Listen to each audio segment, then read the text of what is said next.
Boston 1630 साली वसलेले अमेरिकेतील एक जुने आणि अतिशय महत्त्वपूर्ण शहर. अमेरिकेच्या स्वातंत्र्य चळवळीतील अनेक मुख्य घटनांचा साक्षीदार असलेले हे शहर सुरुवातीच्या काळात उदयास आले ते कापड उत्पादनाच्या क्षेत्रात. पुढे ह्या शहराने आर्थिक, वैज्ञानिक आणि शैक्षणिक क्षेत्रात कमालीची प्रगती केली. शंतनुराव किर्लोस्कर यांच्यासारखे थोर मराठी उद्योगपती आणि हेमचंद्र प्रधान यांच्यासारखे नावाजलेले वैज्ञानिक यांनी देखील उच्च शिक्षणासाठी ह्याच शहराची निवड केली. आजही अमेरिकेचे एक शैक्षणिक माहेरघर म्हणून ओळख असलेल्या ह्या शहरात जगातील नावाजलेली हॉस्पिटल्स आणि तांत्रिक क्षेत्रातील अग्रगण्य उद्योग प्रस्थापित झाले आहेत. प्रॉव्हिडन्स नदी जेथे नारागॅनसेट बेला मिळते अशा नयनरम्य ठिकाणी 7 वेगवेगळ्या डोंगरांच्या कुशीत वसलेले निसर्गरम्य ठिकाण म्हणजे प्रॉव्हिडन्स. रोड आयलंड या राज्याची राजधानी आणि न्यू इंग्लंड परिसरातील तिसरे सगळ्यात मोठे शहर. 1636 साली उदयास आलेले हे शहर सुरुवातीच्या काळात धातूंच्या वस्तू बनवण्यासाठी प्रसिद्ध होते. बॉस्टन आणि प्रॉव्हिडन्स या दोन्ही शहरात एक महत्त्वाचे साम्य म्हणजे ब्रिटिश सरकार विरोधातील उठाव. बॉस्टन येथे ब्रिटिश सरकारने लावलेल्या चहावरील कराविरुद्ध तर प्रॉव्हिडन्स येथे साखरेवरील कराविरुद्ध उठाव झाले. आज बॉस्टन आणि प्रॉव्हिडन्स ही दोन्ही शहरं कला आणि शिक्षण यांची प्रमुख केंद्रे म्हणून ओळखली जातात. कलेची विविध दालनं तुमच्या आमच्यासारख्या मराठी माणसाला काही परकी नाही. उत्तर अमेरिकेमध्ये देखील विविध मराठी मंडळं आणि बृहन्महाराष्ट्र मंडळ यांनी आपल्या मराठी संस्कृती आणि कलेचा ठसा उमटवला आहे. 1981 सालापासून दर 2 वर्षाआड उत्तर अमेरिकेत ठिकठिकाणी बृहन्महाराष्ट्र मंडळाची अधिवेशनं भरवली गेली आहेत. बृहन्महाराष्ट्र मंडळाचे 8वे अधिवेशन बॉस्टन येथे 1997 साली भरवलं गेलं होतं. हे अधिवेशन विशेष लक्षात राहिलं ते शिवशाहीर बाबासाहेब पुरंदरे यांचा जाणता राजा तसेच सुयोग निर्मित 4 दिवस प्रेमाचे या नाटकामुळे. या अधिवेशनाची मुख्य आकर्षणं होती प्रमुख पाहुण्या म्हणून लाभलेल्या पद्मभूषण श्रीमती लता मंगेशकर आणि प्रमुख वक्ते म्हणून लाभलेले कैलासवासी राम शेवाळकर. या अधिवेशनाच्या उत्तुंग यशामागे होते न्यू इंग्लंड मराठी मंडळाच्या आयोजकांचे आणि कार्यकर्त्यांचे अथक परिश्रम. 2011 साली शिकागो येथे भरवण्यात आलेल्या BMMच्या 15व्या अधिवेशनात न्यू इंग्लंड मराठी मंडळाला पुढल्या अधिवेशनाच्या आयोजनाची अधिकृत परवानगी मिळाली. शिकागोहून बॉस्टनला परतलेली मंडळी लगेचच पुढील अधिवेशनाच्या आयोजनाच्या आखणीत गुंतली. अधिवेशनाचे आयोजक आणि सहआयोजक यांनी एका प्रधान मंडळाची स्थापना केली. या मंडळातील सदस्यांवर अधिवेशनाचे धोरण आणि आखणी तयार करायची जबाबदारी सोपवण्यात आली. शिकागो अधिवेशनादरम्यान आलेले चांगले वाईट अनुभव, कामाची आखणी, गट विभागणी, जमा खर्च इत्यादी गोष्टींची माहिती जमवण्यात आली. त्या आधारावर विविध गट पाडले गेले. सभासद आणि कार्यकर्ते यांची नोंदणी सुद्धा सुरू झाली. सर्वप्रथम अधिवेशनाला येणारा खर्च आणि लागणाऱ्या सोयी यांचा विचार करून अधिवेशनाचे ठिकाण निश्चित केले गेले. प्रॉव्हिडन्स रोड आयलंडचे मेयर एंजल टवेरेस यांनी देऊ केलेल्या सोयी आणि मदतीचे आश्वासन याच्या आधारावर रोड आयलंड कन्व्हेन्शन सेंटर आणि परिसरातील हॉटेल्स यांचे आगाऊ आरक्षण करण्यात आले. त्यानंतर 25 मार्च 2012 रोजी पहिली सार्वजनिक सभा घेण्यात आली. यात BMMचे प्रमुख आशिष चौगुले, रोड आयलंडचे मेयर आणि अधिवेशनाचे सभासद यांच्या साक्षीने बोधचिन्ह आणि बोधवाक्य निश्चित करण्यात आलं. तसंच अधिवेशनाच्या वेबसाईटचे उद्घाटन सुद्धा झाले. पुढील प्रवास सुरू झाला तो विविध गटांच्या नियोजन आणि आखणीचा. दर आठवडा 2 आठवड्यांनी मंडळी एकत्र भेटू लागली. या भेटींमध्ये अधिवेशनाच्या कामाबरोबरच कधी वाढदिवस साजरे झाले तर कधी गाण्याच्या मैफली रंगल्या.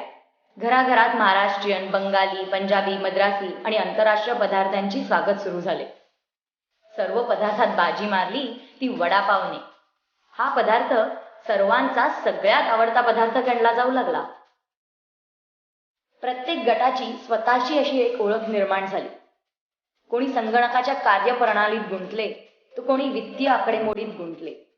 कोणी विविध कलावंत, त्यांच्या तारखा, आंतरराष्ट्रीय प्रवासाला लागणारी कागदपत्र, खर्च इत्यादी व्यवस्था बघण्याच्या कामात बुडून गेले, तर कुणी अक्षरशः स्वतःच्या घराचा विविध वस्तू बनवण्याचा कारखाना बनवला. अधिवेशनाची वार्ता देशी विदेशी पोचवण्याची जबाबदारी एका गटाने घेतली, तर अधिवेशनाला येणाऱ्या उपस्थितांच्या नोंदणीची सोय करण्याचे काम एका गटाने हाती घेतले. उत्तर अमेरिकेतून आलेल्या उत्तमोत्तम कार्यक्रमामधून अंतिम निवड करण्यासाठी एका गटाची स्थापना झाली. कार्यक्रमाला लागणाऱ्या विविध सोयी आणि साहित्य यांची व्यवस्था करण्यात काही मंडळी गुंतून गेली. अहो, एवढंच नव्हे तर या सर्व गटांची एकत्र सांगड घालणारा असा एक वेगळा गट कामाला लागला. 2012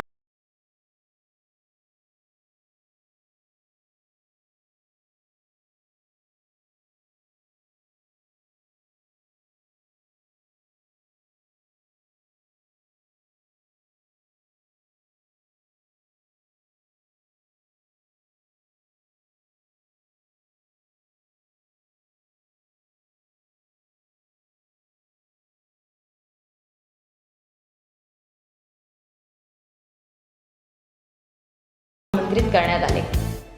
उपांत्य फेरीतून 6 जणांची निवड करण्यात आली आणि ह्या सर्वांना घेऊन एक अविस्मरणीय अशी अंतिम फेरी BMMच्या 16व्या अधिवेशनात झाली. या कार्यक्रमाला निवेदनाची साथ मिळाली प्रशांत दामले आणि प्रिया बापट यांची, तर वाद्यवृंदाची साथ मिळाली कमलेश भडकमकर आणि साथीदारांची. कलाकारांचा खरा निकष लागला तो परीक्षक पद्मश्री पद्मजा फेणाणी जोगळेकर आणि राहुल देशपांडे यांच्याकडून. गेली 2 वर्ष ज्यांच्या अथक परिश्रमाने हे अधिवेशन थाटात पार पडलं, त्या 250हून अधिक कार्यकर्त्यांची आता आपण थोडक्यात ओळख करून घेऊया.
...2013च्या या BMM अधिवेशनात उपस्थित राहिल्याबद्दल आपले मनपूर्वक आभार.